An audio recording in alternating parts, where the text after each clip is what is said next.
Hello' everyone. আজি আমি আলোচনা কৰিম আমাৰ এডাল্টছ এণ্ড গাৰ্লছ হওক বা বেলেগ বেনিফিচাৰী হওক, এইখিনি আমি কেনেকৈ নতুনকৈ ৰেজিষ্ট্ৰেশ্যন কৰিব পাৰোঁ। আগতে ৰেজিষ্ট্ৰেশ্যন প্ৰচেছটো অলপ বেলেগ আছিলে, এতিয়া অলপ বেলেগ ধৰণে হৈছে। গতিকে আপোনালোকৰ বহুতে জানে, কিন্তু কিছুমানৰ এতিয়াও প্ৰব্লেম হৈ আছে নতুনকৈ ৰেজিষ্ট্ৰেশ্যন কৰিবলৈ লওঁতে। গতিকে তাৰ কাৰণে আমি চাওক, মই এডাল্টছ এণ্ড গাৰ্লছটো দেখাই দিছোঁ কেনেকৈ কৰিব লাগে। তাৰ কাৰণে এডাল্টছ এণ্ড গাৰ্লছত আপোনালোকে ক্লিক কৰিব, নতুন নিউ ৰেজিষ্ট্ৰেশ্যন মাৰিব। মাৰি পেলাই ইয়াতে name of the adults and girls ইয়ৰ লেংগুৱেজ, এইটো বস্তু আপোনালোকে ভুল নকৰিব। Name of the adults and girls যিটো আছে, একদম একজেক্টলি আধাৰত যেনেকুৱা আছে ছেইম আধাৰৰ নিচিনা আপোনালোকে বহাব। আৰু নেম ইন ইয়ৰ লেংগুৱেজ যিটো আছে, ছেইম আধাৰত এই ছেইম নামটোৱে লিখিব। যেনেকৈ আধাৰত লিখা আছে নেম ইন ইয়ৰ লেংগুৱেজো ছেইম আপোনালোকে ইংলিছতে লিখিব। ইয়াতে অসমীয়াত লিখাৰ কোনো কথা নহয়, ইংলিছতে আপোনালোকে আকৌ সেই নামটো লিখি দিব। আধাৰ কাৰ্ডত যেনেকৈ আছে ছেইম তেনেকুৱা নামটো লিখিব। ইয়াৰ পিছত আধাৰ নাম্বাৰটো ভৰাৰ পিছত ডেট অফ বাৰ্থ, এইখিনি আপোনালোকে গম পায়। Name of the father or guardian, name of the mother, mobile number father or mother যিটো আছে, ছিলেক্ট কেটাগৰী, ইয়াতে আপোনালোকে যিটো কেটাগৰীৰ হয়, যদি জেনেৰেল হয় তেনেহ'লে আদাৰ্ছ দিব। Do you belong to religious minority, যদি মুছলিম হয় বা মাইনৰিটিৰ ভিতৰত পৰে, মুছলিম খ্ৰীষ্টান এনেকুৱা যদি মাইনৰিটিৰ ভিতৰত পৰে তেনেহ'লে য়েছ বুলি মাৰিব, নহ'লে ন দিব। ৰেচিডেণ্ট টাইপ পাৰ্মানেণ্ট অৰ টেম্পৰাৰী, আমাৰ জেনেৰেলি পাৰ্মানেণ্টেই থাকে, আৰু যদি কোনোবা টেম্পৰাৰী নতুনকৈ আহিছে তেনেহ'লে এইটো টেম্পৰাৰী দি দিব। দি পেলাই আপোনালোকে ছাবমিট কৰি দিব। ইয়াতে ছাবমিটটো ৰেড হৈ যাব।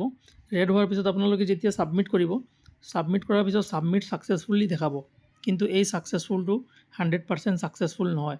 এইটো কৰিলেই যে আপোনালোকৰ বেনিফিচাৰীৰ যিখন মডুল আছে তাতে দেখাব, তেনেকুৱা নহয়। এইটো কৰাৰ পিছতো আপোনালোকৰ কি হ'ব, এই মডুলখনত আহি পেলাই দেখা নাপাব, এনেকৈ থাকিব সেই নামটো।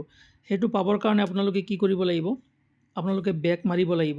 বেক মাৰি এই যিটো বেনিফিচাৰীৰ এইটো ডেছবৰ্ড দেখা পাইছে, ছেইম ইয়াতে আহিব। অহাৰ পিছতে একদম ওপৰত চাব, ৰাইট ছাইডত এনেকৈ এটা ক্লাউডৰ নিচিনা আছে, ইয়াতে ওপৰত 0 বুলি লিখা আছে, চাওক এই 0, তাতে আপোনালোকে ক্লিক কৰিব।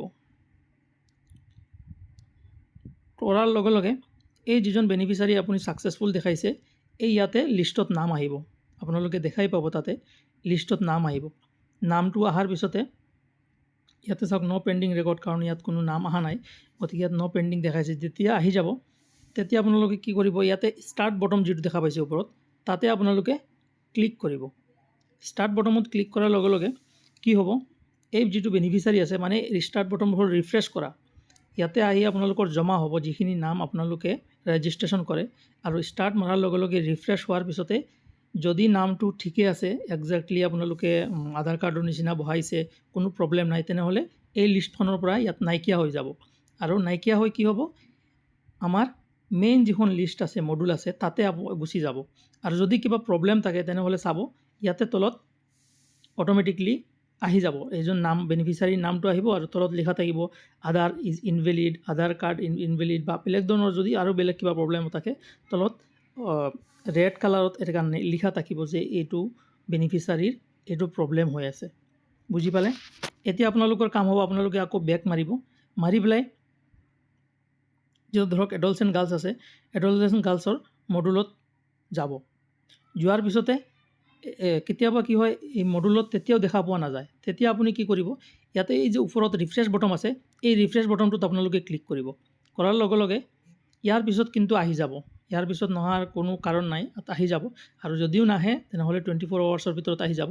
কিন্তু এইটো ৰিফ্ৰেছ কৰাৰ লগে লগে চাব, আপোনালোকৰ নামখিনি আহি যাব, যিটো নাম আপুনি এণ্ট্ৰি কৰিছিলে, ৰেজিষ্ট্ৰেশ্যন কৰিছিলে, সেই নামটো ইয়াতে আহি যাব।